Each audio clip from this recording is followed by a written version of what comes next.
Oh my god! We did it! We did it! We survived 2020. Oh my god. I cannot wait for 2021. I can't wait to see what this year has in store. Hopefully COVID is dealt with. Hopefully there's no more controversies. Maybe the... Who the hell are you? Greetings, Joseph.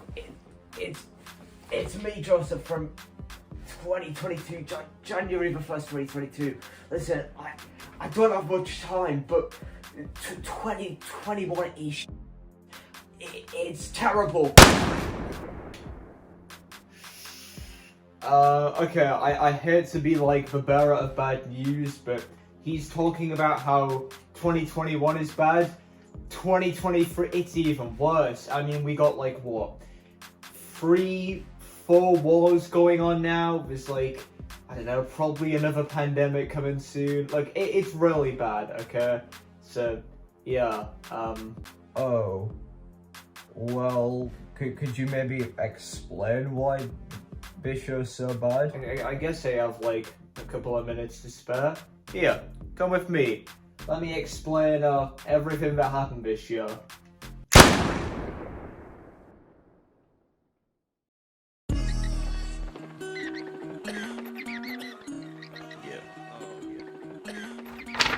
Alright, so starting off the year with a major national tragedy. The funeral of Pope Benedict XVI is held at the Vatican City.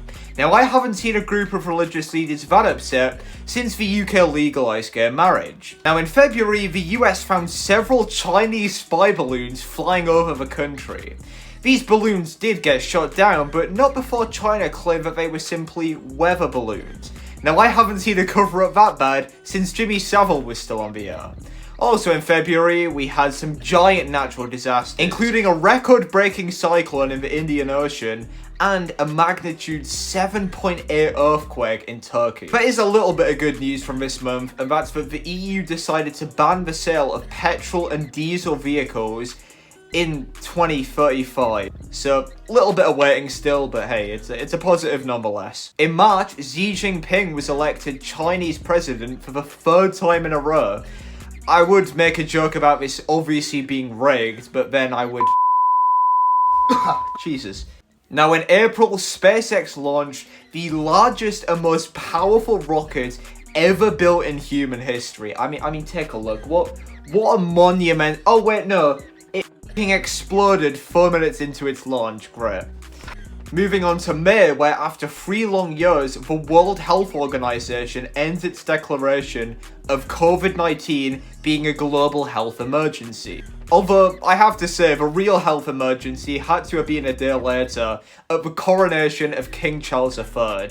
I haven't seen the royals this happy since Diana's funeral. Now, to learn more about this national event, I decided to interview a royalist, and I basically just asked him what he thought of the coronation. So, what are your thoughts on the king's... You want blood? So, what are your thoughts on the coronation? Yeah, I'm more a fan of the EastEnders. Right.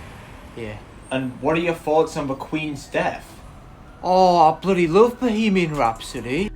Brilliant. Now, moving on to June, where wildfires struck the USA, and as a result, New York City was declared to have the worst air quality out of any city in the world. Birmingham was a close runner-up at 2nd place.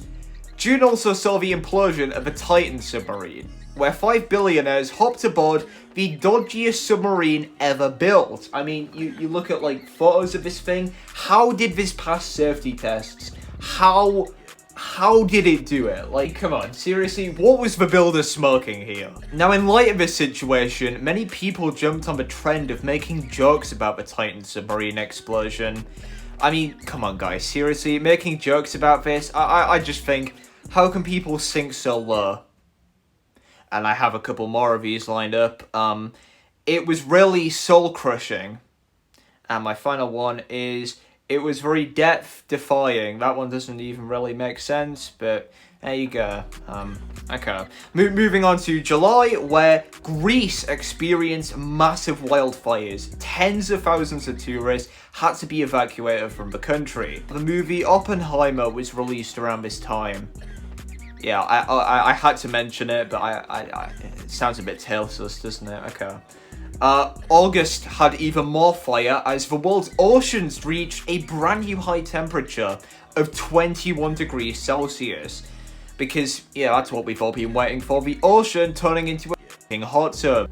Oh, and there was even more fire this month as 17,000 acres of land were completely burned in the Hawaiian wildfires. And there were the Canadian wildfires, where 68% of the Northeast Territories were forced to evacuate to other parts of the country. Surprisingly though, none of these fires were caused by gender reveal parties, so you can keep that one on the bingo cards.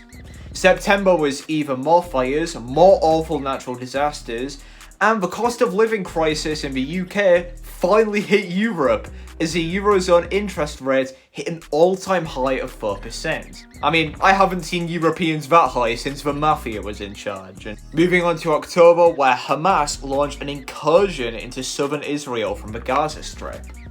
And quickly moving on so I don't get told off. The first AI summit took place in the UK this year, with 28 countries signing the first ever agreement on how to manage the riskiest forms of AI. AI will probably take over the world, but right now it's stuck to doing whatever the hell this is, so I'm sure we have a couple years left. Also in November, the Beatles released Now and Then, the band's last ever song. And speaking of shameless cash grabs, The Marvels released this month and became the worst rated Marvel movie ever. I haven't seen a group of people that angry at a woman on TV since Margaret Thatcher was Prime Minister. And finally in December, more natural disasters, escalations in war, and even more controversies. Great, what a way to wrap up the year. But I mean, now that 2024 is literally right around the corner, I just want to wish you guys a happy new year, and let's hope that next year's a little less eventful, but who knows at this point, who knows.